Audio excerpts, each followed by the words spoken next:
My dears, welcome back to Xylem learning. Xylem ലേണിങ്ങിൻ്റെ പുതിയൊരു ക്ലാസ്സിലേക്ക് എൻ്റെ ഏറ്റവും പ്രിയപ്പെട്ട മക്കൾക്ക് സ്വാഗതം. അപ്പോൾ എൻ്റെ പേര് ശ്രുതി എന്നാണ്. നിങ്ങൾക്ക് മലയാളം പഠിപ്പിക്കുന്ന ടീച്ചറാണ് കേട്ടോ. നമ്മൾ ക്ലാസ്സുകളിലൂടെ കാണാറുണ്ട്, കുഞ്ഞു കുഞ്ഞു വീഡിയോസിലൂടെ ഒക്കെ കാണാറുണ്ട്. ഇന്ന് ടീച്ചർ വന്നിരിക്കുന്നത് എന്താണെന്ന് അറിയോ? സ്കൂളൊക്കെ തുടങ്ങി പാഠങ്ങളൊക്കെ എടുക്കുന്നുണ്ടാവും അല്ലേ? കനകച്ചിലങ്ക എന്ന് പറയുന്ന പാഠമായിരിക്കുമോ നിങ്ങൾക്ക് പഠിപ്പിച്ചുകൊണ്ടിരിക്കുന്നത്? അതിൽ ഒരുപാട് കാര്യങ്ങളുണ്ട്. ഇന്ന് ടീച്ചർ പരിചയപ്പെടുത്തുന്നത് ഒരു വർണ്ണന അല്ലെങ്കിൽ ഓർമ്മക്കുറിപ്പ്, അനുഭവക്കുറിപ്പ്, ഡയറി എല്ലാം ചേർന്നൊരു സംഗതിയാണ്. അപ്പോൾ നിങ്ങൾക്ക് എല്ലാവർക്കും എഴുതാൻ ഇഷ്ടമായിരിക്കും അല്ലേ? ഭാഷ പഠിക്കുന്ന എന്തിനാന്നൊക്കെ നിങ്ങൾക്ക് അറിയാലോ. ഭാഷ എന്തിനാ നമ്മൾ പഠിക്കുന്നത്? നമുക്ക് ഭാവന വളരും, അതുപോലെ തന്നെ മനോഹരമായിട്ട് എഴുതാനും മനോഹരമായിട്ട് സംസാരിക്കാനും ഒക്കെ ഒരു ഭാഷാ പഠനത്തിലൂടെ നമുക്ക് സാധ്യമാവും അല്ലേ? ഒരു ചിത്രം കാണുന്ന സമയത്ത് ആ ചിത്രത്തെക്കുറിച്ച് നമുക്ക് എന്തെങ്കിലുമൊക്കെ എഴുതാൻ പറ്റുന്നുണ്ടെങ്കിൽ, മനോഹരമായ ഭാഷ നമുക്ക് ഉണ്ടെങ്കിൽ അത് എത്ര മനോഹരമായിരിക്കും അല്ലേ? നിങ്ങൾക്ക് കവിതകളും കഥകളൊക്കെ എഴുതാം. ഇന്ന് ടീച്ചർ പറയുന്നത് നോക്കണേ, ഇവിടെ ഒരു ചിത്രം കാണുന്നുണ്ടല്ലോ അല്ലേ? പരീക്ഷയ്ക്ക് സാധാരണ ഇങ്ങനെയൊക്കെയാണ് വരാറ്. ഇവിടെ ഒരു ചിത്രം കാണുന്നുണ്ട് അല്ലേ? ഈ ചിത്രത്തിൽ എന്താ നിങ്ങൾ കാണുന്നത്? ഒരു സ്കൂളാണ്. ആ സ്കൂളിൽ പ്രവേശനോത്സവം എന്നൊക്കെ എഴുതിയിട്ടുണ്ട്. പ്രവേശനോത്സവം നടക്കുകയാണ്. ഇപ്പം നിങ്ങളുടെ സ്കൂളിൽ നടന്നിട്ടില്ലേ? എന്നിട്ട് ആരെങ്കിലുമൊക്കെ വന്ന് ഇനോഗ്രേറ്റ് ഒക്കെ ചെയ്തിട്ടുണ്ടാവില്ലേ? ടീച്ചർ പോയിട്ടുണ്ടായിരുന്നു അങ്ങനെ പ്രവേശനോത്സവത്തിൻ്റെ സമയത്ത് ഒരു സ്കൂളിൽ ഇനോഗ്രേഷൻ ചെയ്യാൻ വേണ്ടിയിട്ട്. ചേമഞ്ചേരി UP സ്കൂളായിരുന്നു ടീച്ചർ പോയിട്ടുണ്ടായിരുന്നത്. അവിടെ എന്നെ കണ്ട ആരെങ്കിലും ഉണ്ടോ? ഇതാ കുടയൊക്കെ ചൂടി നല്ല ബാഗൊക്കെ എടുത്ത് നല്ല തുള്ളി പെയ്യുന്ന മഴയുണ്ട്. അപ്പോൾ മഴയിൽ നനഞ്ഞ ഓർമ്മകൾ. നിങ്ങൾക്കിത് ഡയറി പോലെ എഴുതി വെക്കാം. ആ ദിവസത്തെ അനുഭവക്കുറിപ്പായിട്ടും എഴുതാം. അപ്പോൾ അനുഭവക്കുറിപ്പായിട്ടും ഡയറി ആയിട്ടും എല്ലാം എഴുതി വെക്കാൻ പറ്റുന്ന ഒരു സംഗതി. എങ്ങനെയാണ് അത് നമ്മൾ എഴുതുക എന്നാണ് ടീച്ചർ പറയുന്നത്. അനുഭവക്കുറിപ്പ്.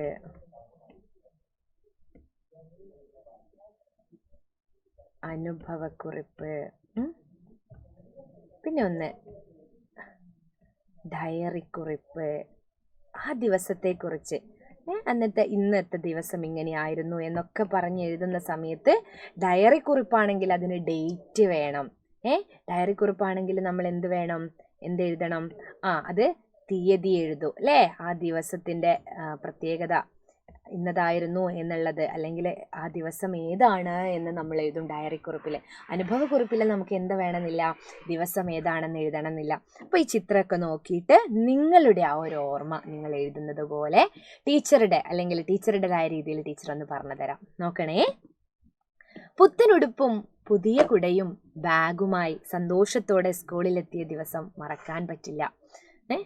തുള്ളിത്തുള്ളിയായി മഴയും കൂട്ടിനുണ്ടായിരുന്നു. അതുവരെ കാണാത്ത പുതിയ കൂട്ടുകാരും അധ്യാപകരും ഉണ്ടായിരുന്നു. സ്കൂൾ എന്തു ഭംഗിയായിട്ടാണ് അലങ്കരിച്ചിരിക്കുന്നത്. നിറയെ ബലൂണുകളും തോരണങ്ങളുമായി ഒരു വർണ്ണ കാഴ്ച തന്നെയായിരുന്നു. ആദ്യമായി സ്കൂളിലേക്ക് വന്നതിൻ്റെ സങ്കടത്തിൽ 1ാം ക്ലാസ്സിലെത്തിയ പല കുട്ടികളും അമ്മമാരോട് ചേർന്ന് കരയുന്നുണ്ടായിരുന്നു. നിങ്ങൾ കണ്ടിട്ടുണ്ടാവില്ലേ? അനിയന്മാരും അനിയത്തിമാരൊക്കെ കരഞ്ഞിട്ടുണ്ടാവും അല്ലേ? പക്ഷെ അല്പം കഴിഞ്ഞ് സ്കൂളിലെ കൊട്ടും പാട്ടും ആഘോഷവും അവരുടെ കരച്ചിലും മാറ്റി. ചിലർ കരഞ്ഞോണ്ട് വന്നതായിരിക്കും, അമ്മയുടെ അടുത്ത് നിന്ന് കരയുന്നുണ്ടാവും. പക്ഷെ സ്കൂളിൽ ആഘോഷങ്ങളൊക്കെ തുടങ്ങിയപ്പോൾ കരച്ചിലൊക്കെ മാറി. അധ്യാപകർ കൊടുത്ത മിഠായി മധുരം നുണഞ്ഞ് ആ കുഞ്ഞുങ്ങളുടെ ചുണ്ടിൽ പുഞ്ചിരി വിടർന്നു. സ്കൂളിലെ വലിയ ഹാളിൽ നിറയെ ആളുകൾ. പുതിയ കുട്ടികളെ സ്വീകരിച്ചത് ഞങ്ങൾ വലിയ കുട്ടികളായിരുന്നു.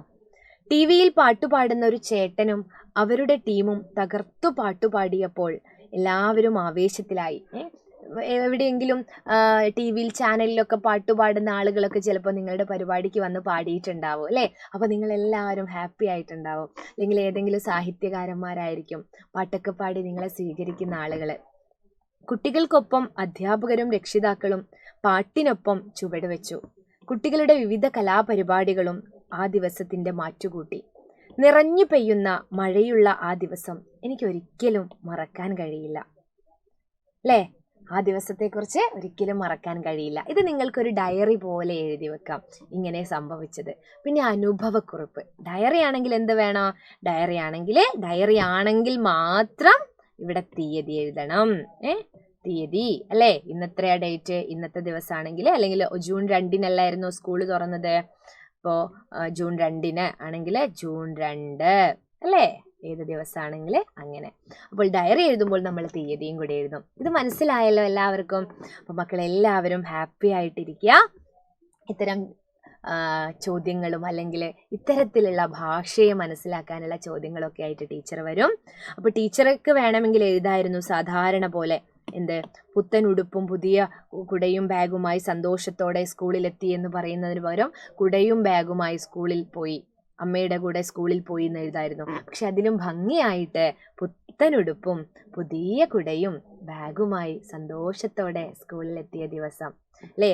മഴ പെയ്തു അല്ലേ? മഴ പെയ്തു എന്നതിന് പകരം ടീച്ചർ എന്താ എഴുതിയ നോക്കിയേ?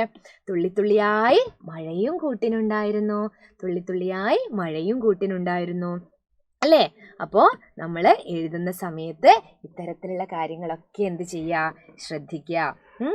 സ്കൂളിൽ നിറയെ ബലൂണുകളും തോരണങ്ങളും അല്ലേ? അലങ്കാരത്തിനാണ് ടീച്ചർ അങ്ങനെ പറഞ്ഞത്. പിന്നെ മിഠായി മധുരം നുണഞ്ഞ് അല്ലേ? അധ്യാപകർ കൊടുത്ത മിഠായി തിന്നിട്ട് കുട്ടികൾ കരച്ചിൽ മാറ്റി എന്നതിന് പകരം ടീച്ചർ എന്താ എഴുതിയത്? ടീച്ചർക്ക് അങ്ങനെ എഴുതായിരുന്നു അല്ലേ? അധ്യാപകർ കൊടുത്ത മിഠായി തിന്ന് കുട്ടികൾ കരച്ചിൽ മാറ്റി. പക്ഷെ ടീച്ചർ എഴുതിയത് അധ്യാപകർ കൊടുത്ത മിഠായി മധുരം നുണഞ്ഞ് അല്ലേ? ആ കുഞ്ഞുങ്ങളുടെ ചുണ്ടിൽ പുഞ്ചിരി വിടർന്നു. മിഠായിയൊക്കെ കണ്ടപ്പോൾ കുഞ്ഞുങ്ങൾ കരച്ചിലൊക്കെ മാറ്റിയെന്ന്. അപ്പം ഇങ്ങനെയാണ് നമ്മളൊരു അനുഭവക്കുറിപ്പ് എഴുതുക, അല്ലെങ്കിൽ ഒരു ഡയറി ആയിട്ട് എഴുതുന്ന സമയത്തും ഞാൻ രാവിലെ എഴുന്നേറ്റു, പല്ല് തേച്ചു, കുളിച്ചു, സ്കൂളിൽ പോയി എന്നൊക്കെ എഴുതുന്നതിന് പകരം ഇങ്ങനെ കുറച്ചും കൂടെ ഭാവനാത്മകമായിട്ട് നല്ല മനോഹരമായ ഭാഷയിൽ നിങ്ങൾക്ക് എഴുതാൻ കഴിയും. ഇതുപോലെയൊക്കെ എഴുതുക. അപ്പോൾ ഇതുപോലുള്ള ഇത്തരം കാര്യങ്ങളുമായിട്ട് ടീച്ചർ വീണ്ടും വരുന്നതായിരിക്കും. എല്ലാവരും കൂടെ ഉണ്ടാവില്ലേ? അപ്പോൾ ചാനലൊക്കെ എന്ത് ചെയ്യുക? സബ്സ്ക്രൈബ് ചെയ്യാത്തവർ സബ്സ്ക്രൈബ് ചെയ്യുക, ഒന്ന് ലൈക്ക് ചെയ്യുക, അതുപോലെ ഫ്രണ്ട്സിനൊക്കെ ഒന്ന് ഷെയർ ഒക്കെ ചെയ്ത് കൊടുക്കുക കേട്ടോ. നമ്മുടെ നോട്ടൊക്കെ കിട്ടാൻ വേണ്ടിയിട്ട്, ക്ലാസ്സിൻ്റെ നോട്ടൊക്കെ കിട്ടാൻ വേണ്ടിയിട്ട് വാട്സപ്പ് കമ്മ്യൂണിറ്റി ഗ്രൂപ്പിൽ ജോയിൻ ചെയ്യണം. അത് ഫ്രീ ആയിട്ടാണ്.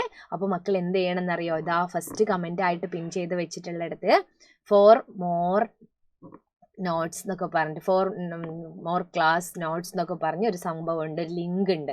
അതൊന്ന് ക്ലിക്ക് ചെയ്യാൻ അച്ഛനോടോ അമ്മേനോടൊക്കെ ഒന്ന് പറയാം. എന്നിട്ട് മക്കൾ എന്ത് ചെയ്യുക? ആ ഒരു ലിങ്കിൽ ക്ലിക്ക് ചെയ്ത് കഴിഞ്ഞാൽ നിങ്ങൾക്ക് ഈ വാട്സപ്പ് കമ്മ്യൂണിറ്റി ഗ്രൂപ്പിൽ ജോയിൻ ചെയ്യാൻ പറ്റും കേട്ടോ. ഓക്കെ അല്ലേ? അപ്പോൾ അടുത്ത ക്ലാസ്സിൽ കാണാം. വളരെ സ്നേഹത്തോടെ, ഒരുപാട് സ്നേഹത്തോടെ ശ്രുതി ടീച്ചർ ഇപ്പോൾ പോവാണേ.